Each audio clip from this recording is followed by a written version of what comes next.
Hi guys, welcome to my YouTube channel Vishnu coaching centre. प्यारे बच्चों, हम लोग मेंसुरेशन में इसके पहले बेलन, शंकु, गोला पढ़ चुके हैं और आज हम लोग पढ़ेंगे अर्धगोला। क्या पढ़ेंगे बाबू? अर्धगोला। अब बात यह आती कि अर्धगोला क्या होता है। देखिए, ये प्रश्नावली प्रारंभ करने से पहले इन सभी को जानना नितांत आवश्यक है। जब सभी के बारे में जान लेंगे तभी तो सवाल लगेगा। तो चलें, अर्धगोला क्या होता है। देखो, गोला है ना, गोला, गोले को बीच से काट दो तो क्या बन जाएगा? अर्धगोला।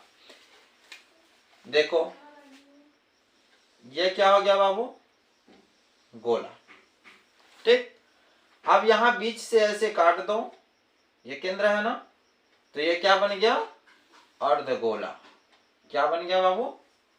अर्धगोला। ठीक है। अब यहां ध्यान से समझो, यहां से यहां तक यह क्या हो गया? मान लीजिए इसको ये मान लो और इसको भी मान लो, कोई केंद्र ओ मान लो। ठीक है, यह त्रिज्या आर हो गई, यह भी क्या हो गया? आर हो गया। कोई दिक्कत? इसको आर क्या कहते हैं जी? त्रिज्या कहते हैं। ठीक है। अब कुछ सूत्र को समझें आप। फर्स्ट, जैसे अर्धगोले का वक्र पृष्ठ। ठीक है बाबू, देखो, गोले का वक्र पृष्ठ क्या सूत्र होता है? 4 पाई आर स्क्वायर। जो गोले का वक्र पृष्ठ होता है वह होता है 4 पाई आर स्क्वायर। तो अर्धगोला है तो आधा कर दो, 4 का आधा कितना होता है? 2। तो क्या हो जाएगा बाबू? 2 पाई आर स्क्वायर। तो जब भी आपसे पूछा जाए कि अर्धगोले का वक्र पृष्ठ क्या होता है, आप बताइएगा तुरंत 2 पाई आर स्क्वायर। कोई समस्या, कोई दिक्कत नहीं है ना? चलिए, सेकेंड सूत्र आप याद रखेंगे, अर्धगोले का संपूर्ण पृष्ठ। ठीक है बाबू, अर्धगोले का जो संपूर्ण पृष्ठ होता है क्या होता है? 3 पाई आर स्क्वायर। क्या होता है बाबू? 3 पाई आर स्क्वायर। अर्धगोले का वक्र पृष्ठ 2 पाई आर स्क्वायर, अर्धगोले का संपूर्ण पृष्ठ 3 पाई आर स्क्वायर। अच्छे से आप लोग सूत्र को याद करते चलें। थर्ड नंबर देखते हैं क्या है। अर्धगोले का आयतन। अर्धगोले का आयतन का सूत्र होता है बाबू 2/3 pi r cube. 2/3 pi r cube. इसे आप लोग अच्छे से समझ लें, नोट कर लें। तो देखें सवाल कैसे आएंगे।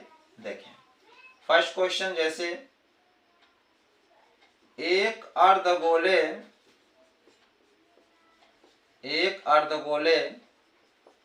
का व्यास 14 सेमी है तो उस अर्धगोले का क्या वक्र पृष्ठ ज्ञात करें। ठीक है बाबू, एक अर्धगोले का व्यास 14 सेमी है तो उस अर्धगोले का वक्र पृष्ठ ज्ञात करें। वेरी सिंपल, ध्यान से समझें। करा एक अर्धगोले का व्यास कितना दिया बाबू? 14 सेमी। और आपको पता है, पहले भी बताया जा चुका है कि जब कभी भी व्यास दिया रहे तो क्या निकालेंगे बाबू? त्रिज्या। तो यहां निकाल लो त्रिज्या आर बराबर सूत्र होता है व्यास बटे 2। यानी व्यास है 14/2, भाग देंगे तो 7 सेमी। कोई दिक्कत? हमसे क्या पूछ रहा है? अर्धगोले का वक्र पृष्ठ। तो लिखेंगे अर्धगोले का वक्र पृष्ठ बराबर, देखिए वक्र पृष्ठ का सूत्र क्या होता है? 2 पाई आर स्क्वायर। क्या होता है? 2 पाई आर स्क्वायर। तो 2 गुणे पाई का मान होता है 22/7, गुणे आर का मान क्या है बाबू? 7। अब यहाँ देखो स्क्वायर है ना, तो इसको क्या मैं 2 बार लिख सकता हूँ? बिल्कुल, 7 गुणे 7। क्यों? क्योंकि आर का मान 7 है और यहाँ स्क्वायर है, इसका मतलब 7 2 बार लिखेंगे, 7 गुणे 7। अब 7 से 7 क्या हो गया? कट गया। 2 गुणे 22 गुणे 7, यानी हो गया 22 दूनी 44 गुणे 7। गुणा करिए, कितना होगा? 7 चौके 28, 7 चौके 28, आदू 30। ठीक है, सेमी स्क्वायर, यही हमारा आंसर है। तो प्यारे बच्चों, ये पहला क्वेश्चन आपको समझ में आया कि नहीं आया? चलें सेकेंड, दूसरे क्वेश्चन में चलते हैं। सेकेंड क्वेश्चन देखें। ठीक है, उस अर्धगोले का संपूर्ण पृष्ठ ज्ञात करें जिसकी त्रिज्या 1 सेमी है। बाबू ध्यान देना, कह रहा है कि उस अर्धगोले का संपूर्ण पृष्ठ ज्ञात करें जिसकी त्रिज्या 1 सेमी है। ठीक है, तो यहां जरा ध्यान दो ना, क्या कह रहा है कि उस अर्धगोले का संपूर्ण पृष्ठ पूछ रहा है, और त्रिज्या यहां दिया है बाबू 1 सेमी। क्या दिया है? 1 सेमी, यानी आर का मान है 1 सेमी। और यहां जरा ध्यान दो, हमसे पूछ रहा है अर्धगोले का संपूर्ण पृष्ठ। अब जरा ये बताएं आप, अर्धगोले का संपूर्ण पृष्ठ का सूत्र होता क्या है? बताइए।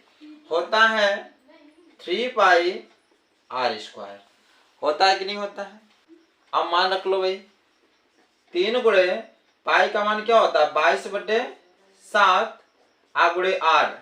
आर का मान क्या है? 1, तो 1 स्क्वायर है ना, तो 1 गुणे 1 कर दो। ठीक है, अब यहां ध्यान दो, आप यहाँ 22/7 जो आपने पाई का मान रखा है, क्या 7 से 3 कटेगा? नहीं। क्या 7 से 1? ये सब नहीं कटेंगे ना। जब नहीं कटे ना, तो पाई का मान आप मत रखिए, रखने की जरूरत नहीं है। रख देंगे तो भी गलत नहीं है। तो भाई सीधी सी बात, जब कटेगा नहीं तो रखने की जरूरत क्या है? तो पाई को पाई ही रहने देते हैं।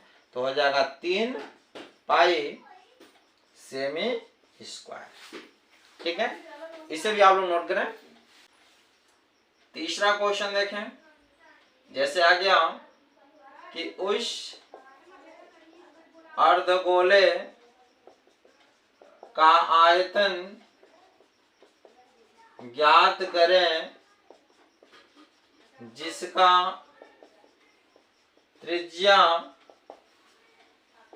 4 सेमी है। ठीक है बाबू, उस अर्धगोले का आयतन ज्ञात करें जिसकी त्रिज्या कितनी है? 4 सेमी है। समझे और समझने का प्रयास करें। कह रहा जिसकी त्रिज्या 4 सेमी, त्रिज्या को किससे व्यक्त करते हैं? आर से। आर बराबर दिया है 4 सेमी। और कह रहा उस अर्धगोले का आयतन, तो लिखेंगे अर्धगोले का आयतन। क्या सूत्र होता है बाबू? 2/3 पाई आर क्यूब। बताओ, यहां तक कोई दिक्कत नहीं है ना? सूत्र याद होना चाहिए। 2/3 गुणे पाई का मान होता है 22/7, आपको पता है, रख लेना। फिर आर का मान क्या दिया है? 4। तो 4 यानी आर के घाते 3 है, तो 4 कितने में लिखेंगे? 3 बार। तो 4 गुणे 4 गुणे 4। कोनो दिक्कत नहीं है ना? अब जरा ध्यान दो, क्या 7 से 4 कटेगा? 7 से 2 कटेगा? नहीं कटेगा ना। जब नहीं कटेगा बाबू, तो पाई का मान आपको रखने की जरूरत नहीं है। समय की बचत होगी ना, क्यों रखेंगे? रख देंगे तो भी कोई दिक्कत नहीं है। तो गुणा करिए, 4 चौके 16, 16 चौके 64, आज 64 दूनी कितना होता है? 2 चौके 8, 2 छक्के 12, 128/3 पाई सेमी क्यूब। ठीक है बाबू, गुणा आना चाहिए। यहां तक कोई दिक्कत नहीं है ना? तो इसे भी नोट करें। 4th नंबर देखें। देखिए चौथे नंबर क्वेश्चन कि एक गोले का वक्र पृष्ठ और अर्धगोले के संपूर्ण पृष्ठ का अनुपात ज्ञात करें। देखिए क्वेश्चन कैसे उलझाया गया है। कुछ त्रिज्या व्यास कुछ नहीं दिया है, केवल अनुपात पूछ रहा है। कह रहा एक गोले का वक्र पृष्ठ और अर्धगोले के संपूर्ण पृष्ठ का अनुपात हमसे पूछ रहा है बाबू। तो यहाँ लिखे हल, और हमसे अनुपात पूछ रहा है तो अनुपात बराबर लिखेंगे बाबू। पहला कह रहा एक गोले का वक्र पृष्ठ, क्या कह रहा है, एक गोले का वक्र पृष्ठ, तो लिखेंगे बाबू गोले का वक्र पृष्ठ। ठीक है, गोले का वक्र पृष्ठ आप बटे क्या करा, अर्धगोले के संपूर्ण पृष्ठ, यही ना अनुपात करा, अनुपात माने बटे हो जाएगा। तो लिखेंगे अर्धगोले का संपूर्ण पृष्ठ। ठीक है, कह रहा ना एक गोले का वक्र पृष्ठ और अर्धगोले के संपूर्ण पृष्ठ का अनुपात ज्ञात करें। तो मैंने लिखा अनुपात बराबर गोले का वक्र पृष्ठ बट्टे अर्धगोले का संपूर्ण पृष्ठ। सूत्र आपको तो पता ही होगा, गोले का वक्र पृष्ठ का सूत्र होता है 4πr² और अर्धगोले का संपूर्ण पृष्ठ होता है 3πr²। बताओ जी, समझ में आया? अब देखो ये कट गया, पाई से पाई कट गया, 4/3, यानी आंसर हो जाएगा 4/3, यही आंसर है। तो प्यारे बच्चों, आई होप अर्धगोला आपको बहुत ही अच्छे समझ में आया होगा।